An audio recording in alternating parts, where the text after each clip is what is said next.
Hello friends, આજે આપણે બનાવશું તવા પુલાવ. તો ચાલો આપણે બનાવવાનું શરૂ કરીએ. આજે આપણે તવા પુલાવ બનાવવાના છે. તો તવા પુલાવ આપણે તવા ઉપર જ બનાવશું. એ માટે તમારે લોખંડનો તવો હોય કે નોનસ્ટિક તવો હોય અથવા તો કોઈ પેન હોય નોનસ્ટિકનું તો પણ ચાલે છે.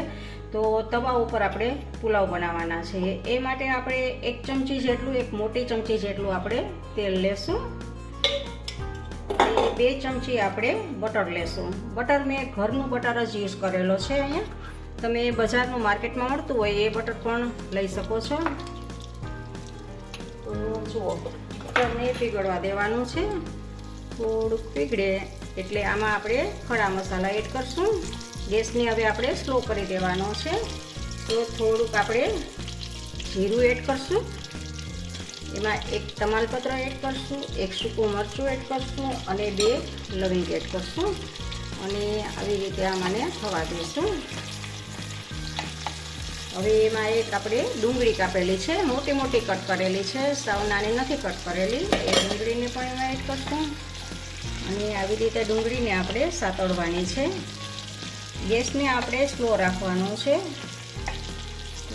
આવી રીતે આમ ડુંગળીને આપણે સાતળશું.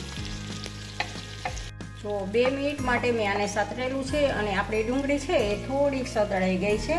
તો હવે એમાં આપણે અડધી નાની ચમચી કાશ્મીરી મરચું એડ કરશું અને 1 ચમચી ધાણા જીરું પાવડર એડ કરશું અને કસૂરી મેથી છે એ 1 ચમચી જેટલી કસૂરી મેથી છે એને એડ કરશું અને 1 ચમચી પાવભાજી મસાલો એડ કરશું અને ફરી પાછું આ બધાને મિક્સ કરી દઈશું. અને આવી રીતે ગેસને આપણે હજી સ્લો જ રાખવાનો છે. સ્લો ગેસ ઉપર જ આપણે આ બધું કરશું.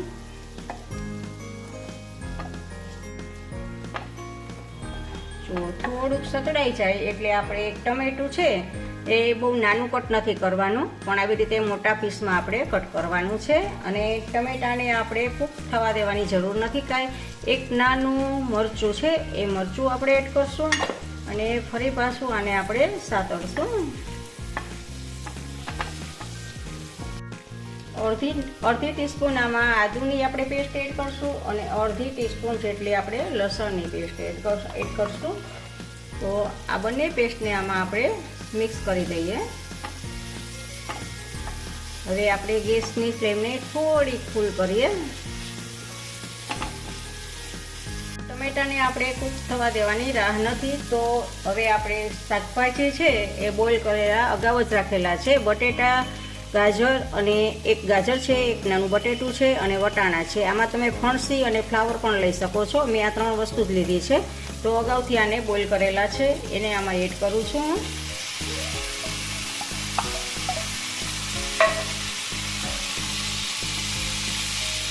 અને બધું સારી રીતે મિક્સ કરશું આમાં. તો આવી રીતે આપણે મિક્સ કરી દેવાના છે શાકભાજીને. સ્વાદ પ્રમાણે આમાં નિમક એડ કરશું અને ફરી પાછું આપણે હલાવી લેશું. ને ધીમા ગેસ ઉપર, અત્યારે આપણો ગેસ છે એ સ્લો છે, તો સ્લો ગેસ ઉપર જ આપણે બધું આવી રીતે આમ પકવવાનું છે. આપણા વેજીટેબલ્સ છે બધા શાકભાજી એ બધાય બાફીને જ નાખેલા છે એટલે કૂક થઈ ગયેલા જ છે, પણ મસાલાને આપણે કૂક કરવાનો છે બધાની સાથે.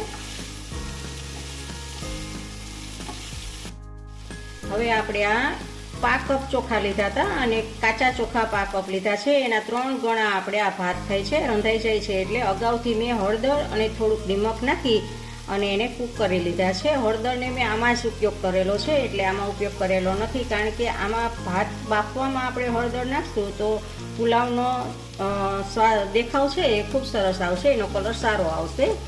તો જુઓ, આવી રીતે આપણે ભાતને અગાઉથી બાફી લીધા છે. જેટલા તમે કાચા ચોખા લીધા હોય એનું 3 ગણું પાણી લઈ અને તમારે ચોખાને કૂક કરવાના છે.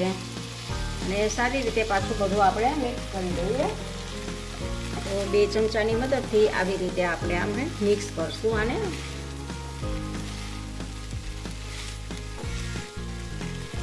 ને વેજીટેબલ્સ તમારે જેટલા વધારે ઓછા લેવાના હોય એ પ્રમાણે તમે લઈ શકો છો.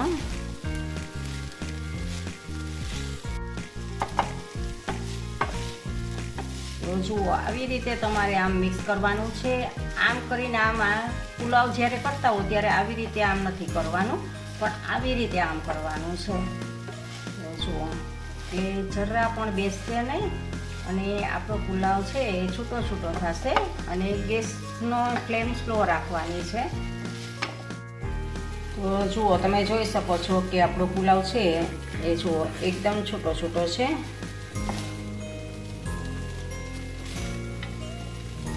હવે છેલ્લે આપણે એમાં લીલા ધાણા એડ કરશું અને ગેસને આપણે ઓફ કરી દઈશું. ફરી પાછું આપણે એક વખત આને મિક્સ કરી લઈશું.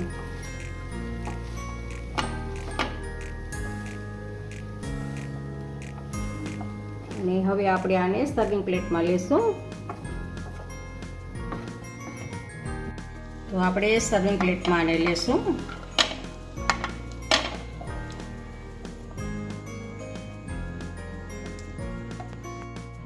આપણો તવા પુલાવ છે એ તૈયાર છે. એની ઉપર આપણે લીલા ધાણા આપણે એડ કરશું સજાવટ માટે.